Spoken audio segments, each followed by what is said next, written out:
In this module, you've decided to investigate online learning as an alternative to a traditional classroom. But what will this really mean for you as a student? Here we're going to introduce you to the world of online learning. We're going to show you how it works, debunk a few common misconceptions about online learning environments, and explore some of the differences you will encounter when taking online courses rather than in a traditional classroom. Let's start at the beginning. In an online course, your instruction is delivered over the internet rather than in person in a traditional classroom. Seems obvious enough, right? In fact, think of the course management system, or CMS, as a virtual classroom. The CMS is where your instructor will post all of the course materials, conduct online discussions and perhaps other activities, and receive your assignments. Additionally, it's where your instructor will expect you to read all the course materials posted there, participate in the activities created, and use the CMS to submit your assignments.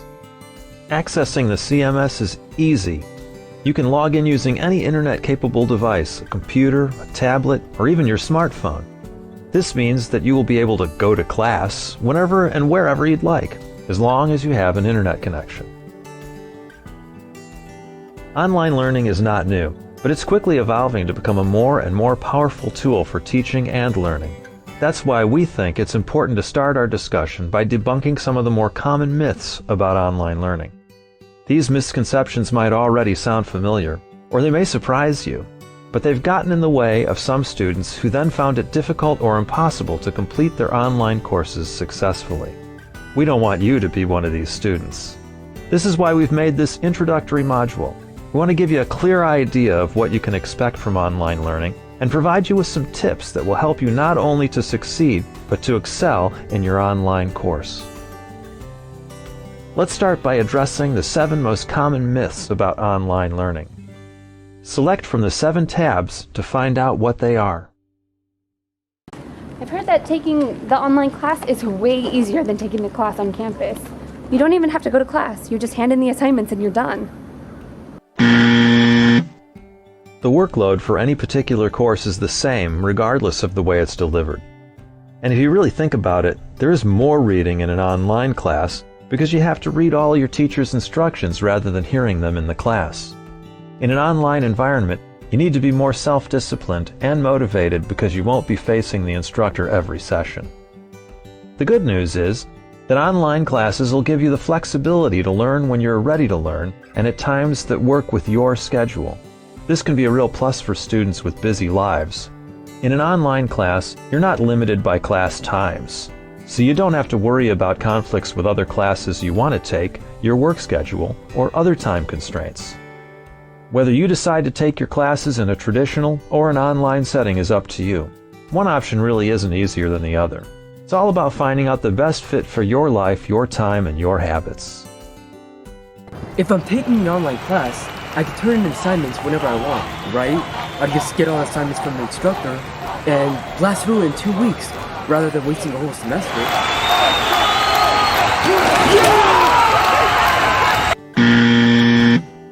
Regardless of what you think you may be able to accomplish at your own speed, most online courses are not self-paced. Some instructors reveal all assignments ahead of time, and others may roll out course topics and assignments incrementally. The most successful students will concentrate on their work at the pace that the teacher has laid out. Give yourself time to really focus on the course material and put your best effort into the assignments. Don't try to rush through the course just to get it done. The online learning world is not much different from traditional campus courses. The more you put into it, the more you will get out of it. The good news is, students who successfully complete online courses have found that the organizational skills they've learned and used to complete their online courses made them better students in traditional courses they took later on. Online courses are cheaper than taking classes on campus. Unless you're taking a class online, you're basically wasting your time and money. Tuition fees for online courses are typically the same as your traditional on-campus classes, but there are some hidden costs in taking a class on campus that you may not have considered. Let's see if you'll be able to save money by taking classes online. If the cost savings calculator estimated that you will save money, and if you successfully complete the course, well done! Our job here is then to make sure that you can make that happen. Professors randomly call on students for answers in a lecture. When in an online class, I can fly under the radar. Don't be fooled by the illusion of anonymity in your virtual classroom. Even though you and your instructor may not be able to see one another, he or she can access reports on the quantity and quality of your course participation, and believe us, they will.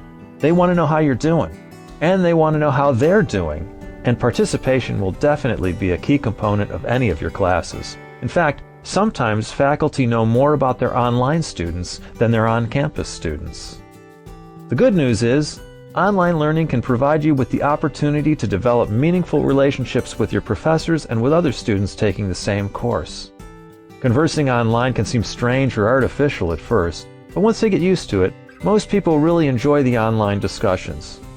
In an online course, everyone has a chance to provide their input, and you have time to craft your thoughts before you speak. You're not bounded by the end of a class period or limited discussion time. But you'll also need to commit to participating effectively, and you'll need specific strategies to make this happen.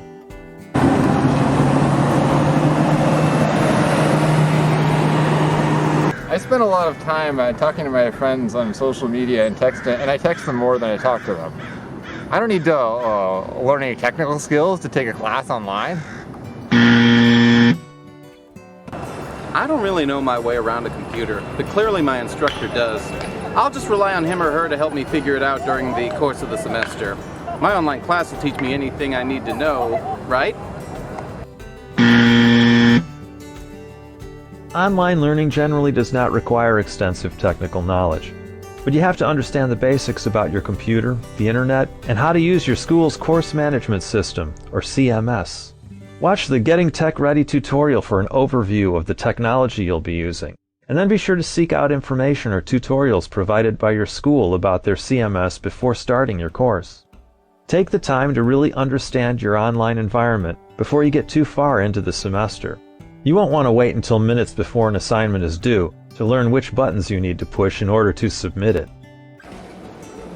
Email is basically instant, and I know my teacher checks her email all the time. So if I have a last minute question or I don't understand an assignment, I can just email her and she should respond right away. And she's definitely up at 10 p.m. and it only takes 2 minutes to respond with an answer. This is a misconception that we're sure all instructors would like to be cleared up from the outset. Most of your instructors provide a maximum email turnaround time, typically between 24 to 48 hours. As a student, you need to plan ahead as much as possible, and be sure to have an alternate solution if you don't hear back from your instructor before an assignment is due. Remember, your assignments are your responsibility, not theirs. Some instructors include a questions about the course discussion thread where they encourage students to answer one another's questions. This could be immensely helpful to you and might be a way for you to help other students in turn. Remember what we said about building classroom relationships? Another approach would be to reach out to another member of the class and exchange private emails to support each other throughout the semester. Because you're not meeting with each other once or more times every week, it's easy to feel isolated in an online course.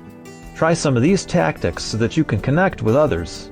You will get a lot more out of your classes if you do. Building supportive online relationships and friendships requires skill and practice. The good news is, students who develop good communication skills, learn to be assertive, and are able to cooperate and collaborate well in a virtual environment will find these skills highly transferable and valued in their personal and professional lives long after their course is over.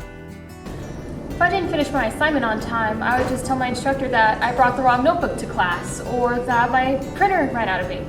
Now I can just say my computer crashed, or that I deleted my file, or I just sent the wrong attachment.